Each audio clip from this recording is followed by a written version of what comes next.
আকাশ, আমরা কাল রাতে মাসিকে হাসপাতালে নিয়ে গেছিলাম। 3 জায়গায় গেছিলাম, কিছু জায়গায় ডাক্তার নেই, অন্য জায়গায় বিছানা নেই। আরে এটা কি নতুন নাকি? গ্রাম থেকে শহর সব জায়গায় একই অবস্থা।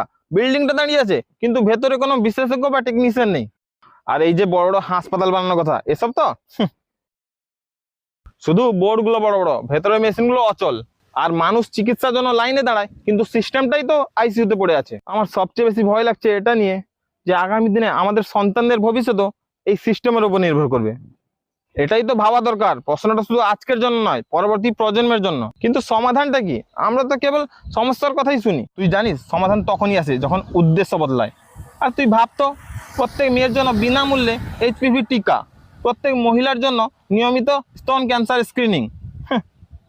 আর যাতে উত্তর দিকের মানুষদের বড় চিকিৎসার জন্য এত দূরে যেতে না হয়। হ্যাঁ, সেখানে একটি বিশ্বমানের চিকিৎসা প্রতিষ্ঠান থাকা উচিত, যেখানে মানুষ শুধু প্রতিশ্রুতি নয়,